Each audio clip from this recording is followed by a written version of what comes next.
Our first guest has been the very first guest on every first television program we've ever done. Bill Murray. Bill! It's Sunday morning on CBS, and here again is Charles Osgood. Are you all right? I went to the other place. God, is it dead over there? Nearly 22 years after Bill Murray's memorable entrance as David Letterman's first guest on The Late Show here on CBS, Dave is counting down to his last broadcast this Wednesday night. Visiting Dave this past week at the Ed Sullivan Theater was another Hoosier who worked with Dave way back home in Indiana, our own Jane Pauly. Dave Letterman. Nice to see you. In his final days in the Ed Sullivan Theater, David Letterman is reminiscing. When they were finishing it up, there was a garbage can here. And I was up in the balcony, and I had a football with me, and I said, let me see if I can drop the football into the trash can from up there. One shot, bang, zoom. And I thought, this is a sign of something. So, do we have the thing here? Let's try it again. Do you mind, Jane? Oh, I'm game. It seems like you and your boys don't have anything planned. Well, we had some plans, but we can change them. Well, we can do anything you want. We have to go up here. Yeah. Somebody stay down here. Jane Pauly, ladies and gentlemen. We were off and running. Are those properly inflated? Along the catwalk and into the balcony. You're not going to let me play. It was so close. Why did I have to say anything? Yeah. Okay. Ooh, that scared me. Was that closer than... Yeah. I think so. Then Mr. Letterman, sure. Oh, I'm choking. There's no follow-through. It took 10 tries. Yes! Thank you very much. Yeah. I'm sorry. Was that too That's much all I to wanted. say? No, it was perfect. And what does it mean? I don't know. I'm just happy I was able to do it. Yeah, and you were. Yeah. That means you can't leave. Okay, no, we have to leave. And leaving, he is, with an astonishing lineup of guests in his final weeks on the air. Now sit here. This is really a nervous place to sit. I have been honored to be among the 18,000 guests. Do you remember? Yeah. No, seriously. Do you remember stuff? Do you remember people? I do. I don't remember things we've done on the show. And here lately, we've been showing video of things we've done on the show. I have no memory of it. No memory of it. And when I get home, Regina will say, "Well, who was on the show?" And then it's like, yeah, who was? I don't know. Was it? It might have been Reese Witherspoon, but then again, might have been Regis Philbin. I'm just not sure. Would you like to hear what we'd sound like had we been inhaling helium? I sometimes appeared on Letterman's show in the early days. Jane's been stricken with some nasty throat virus. It's your show, Dave. Yes, it's... Once, he thought it would be fun to make our voices sound like we'd inhaled helium. I wasn't so sure. It's possible that this could be used against you one day. I want to apologize about the helium thing. What? See, I don't remember. You were on helium? If we spoke, our voices sounded like... We were on helium. Yeah. And I wouldn't say a word. You did whatever you could to make me... Right. But see, you behaved the way humans are expected to behave. My behavior was aberrant. So I owe you an apology. No, there's often something apologetic about David Letterman, which goes way back, as we do, having both grown up in Indianapolis. I recalled an appearance we made together in the 70s. You told the high school kids about your feelings about your success. You said, it's like robbing 7-Elevens. The money's good, but you know you're going to get caught. Yeah, I hope I said that.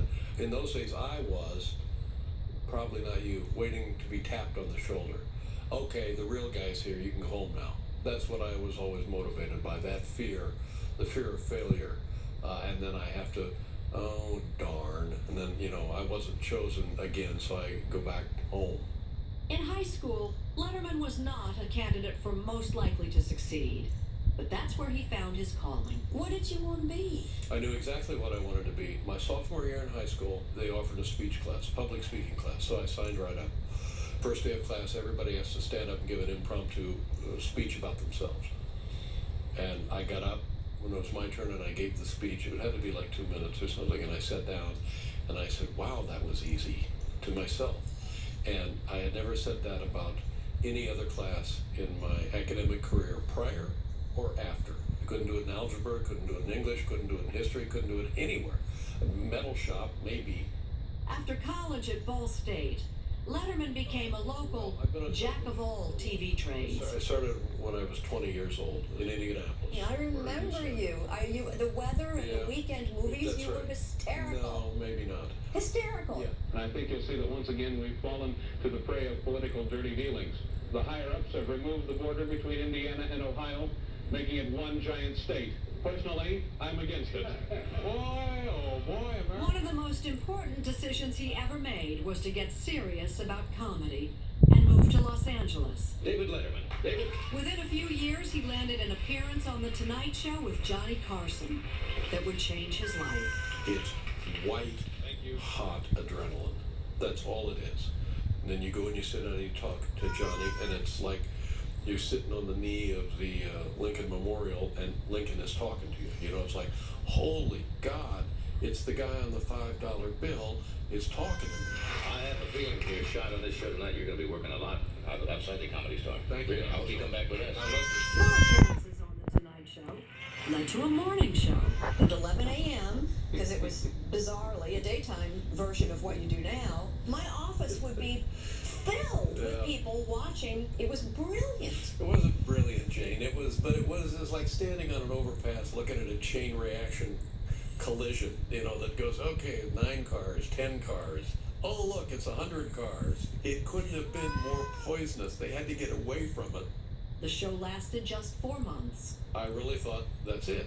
You get one shot and away you go. Though Letterman was a ratings disaster in daytime, NBC gave him a shot at late night. I started out, for God's sakes, at 12:30, following Johnny Carson. So that was a pretty safe place for a kid who didn't know what he was doing. And that's what the network said.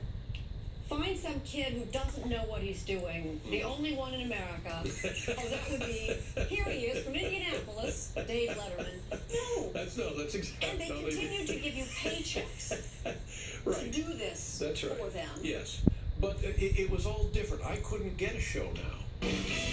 For years, Letterman was the heir apparent to his idol, Johnny Carson. But when Carson retired in 1992, the chair went to Jay Leno instead. There were rumors that paper you were going to firebomb NBC. You were going to do all that. Well, I hate waiting in lines, but I'd do it. Letterman, deeply and publicly wounded, moved to CBS. I was disappointed, but to my way of thinking, it was not bitter. And then this morning, I wake up, and next to me in bed is the head of a peacock. So I don't know. He turned The Late Show into a comedic laboratory. Where the hell are the singing cats? This is not Cats. This is my TV show. I'm in the wrong theater. There were the top 10 lists. Number 8, I still wear those underpants from Risky Business. Yeah. The stupid pet tricks. Take it to the hoop. Yeah.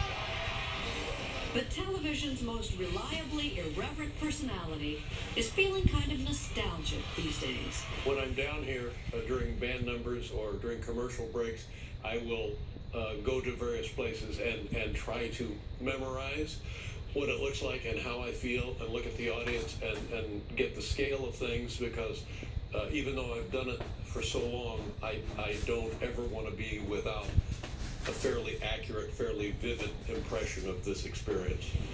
Goodbye. By any measure, David Letterman took his craft to new heights.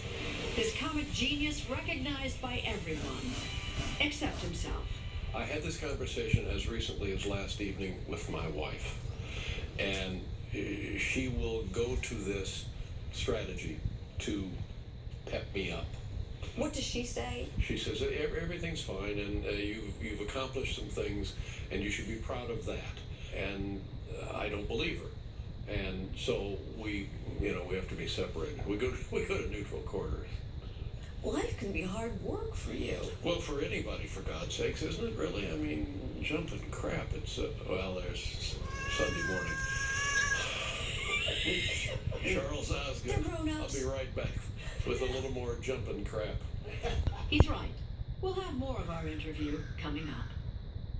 Would you like me to do a dance for you?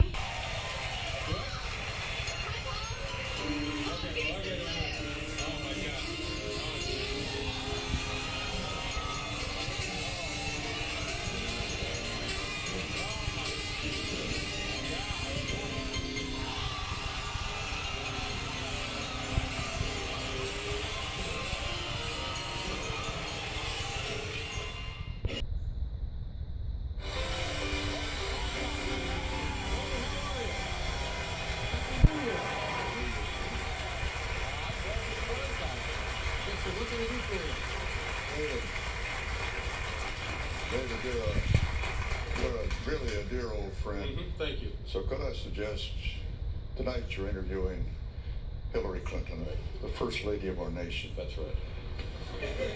Try not to be a jackass, will you? Despite legendary anchorman Walter Cronkite's warning, David Letterman's time in the late-night spotlight has had its share of good times and bad times, some of his own creation. Here's more of his interview with Jane Pauly. You've talked about alcoholism? Yeah. Oh, Is that man. for real? I mean, you're not Oh, talking man. just about I drank a lot, but you were or are an alcoholic? I guess you're always an alcoholic, yeah. When did it start? Well, I started drinking when I was about 11. Really? Yeah. It was that old thing where my dad used to like scotch and soda. Say, hey, Dave, you want to try one? And I tried one, and I just thought, this is fantastic. And I just kept drinking. It was delightful. I loved everything about it. Kind of explains your grades. Yeah, perhaps. But then in high school, it was part of the culture. And in college, it was mandatory. And then when you get out of college, people start to taper off. And I was surprised. I would look around and I thought, where are all my drunk buddies? And I drank right through until I was 34, and I had the show at NBC, and I just said to myself, you're a fool, you're a dumb fool. You can't do this. You know, they just don't give these shows to everybody. You have one, and you drink yourself into trouble. You're done, pal. And I just quit. Never took another drink. Really? Yep. Well, congratulations. Thank That's you. huge. Yeah, it was huge, because I'd be dead. I'd just be dead. Remarkable candor for a man so famously private. The Letterman's personal life has sometimes become conspicuously public. I have had sex with women who work for me on this show. Now, In 2009, he admitted to having liaisons with staffers after a CBS News producer tried to extort money from him. my wife Regina, she has been horribly hurt by my behavior. Letterman delivered an on-air apology. The revelation came just months after his marriage to longtime girlfriend Regina Lasko. Let me tell you, folks, I got my work cut out for me. Wait till you hear what happened to me. But David Letterman has been no stranger to headlines. While I was gone, I had quintuple bypass surgery on my heart. Oh! Plus, I got a haircut. I don't know anybody who has had open heart surgery and loved it. It was great because it was all about me. Oh my God, it was great. You liked being taken care of? Oh, it was fantastic. And people would come in and they would worry about me and they would help me out of bed and they would walk me around the wing of the hospital. And then after I got out of the hospital, they would come up to the house and it was delightful. So it was 5 weeks ago today that these men and women right here saved my life. And he celebrated his doctors on the air. I'm telling you, I couldn't have been more proud when these guys carved their initials in me. Honest to God. He admits his surgery did have a surprising emotional impact. I did get weepy, which I don't think was depression. It was a joyful weepiness. You know, I would hear a certain song or a certain image, or I would be talking to my wife and I would just explode into tears. But it was never that like clinical depression where it's like, I can't get out of bed. Oh my God, I can't get out of bed. It was not that. Have you ever had that? Yes, yeah, I've had that. And that's the worst. It's a bottomless pit that sucks you and keeps sucking you down. One episode or more episodes? It lasted about 6 months. It was triggered, he says, when he went off prescription medication after a painful outbreak of shingles, which forced him off the air for more than a month. Just recently, Letterman found himself a bit player in Brian Williams' woes. The NBC News anchor was caught embellishing the truth in a story he told on Letterman's show about a helicopter mission in Iraq. 2 of our 4 helicopters were hit by ground fire, including the one I was in. No kidding. Typically, Letterman's version begins with a joke.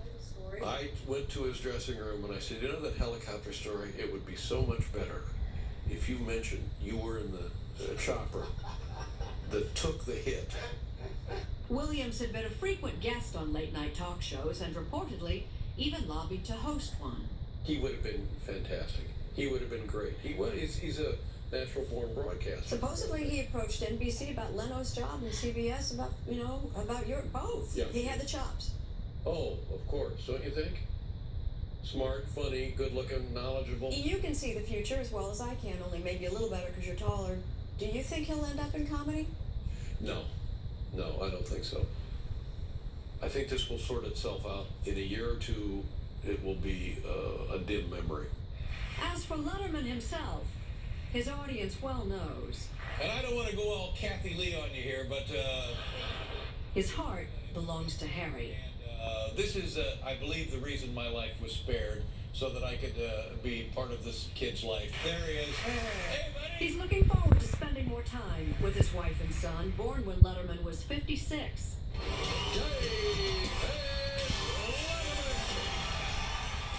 But first, he has to say goodbye. You had me on during an important point in my life when I was leaving the Today Show. Here she is, Jane Pauly. Oh, Jane? It was probably the most vivid year of my life, and I was a guest on your show. I don't know that the night before my last show, I would, feel up to coming on a little 2-bit deal like this. And now you're having what I'm guessing is a profoundly vivid moment in your life, and I'm grateful that you're sharing. Well, thank you very much, and I'm naked and afraid because, it's so cliche, but I'll share it with you anyway.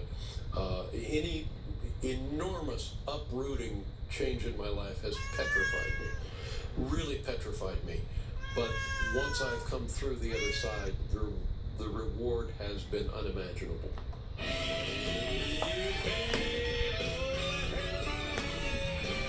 This Wednesday night, David Letterman will walk out the stage door for the last time.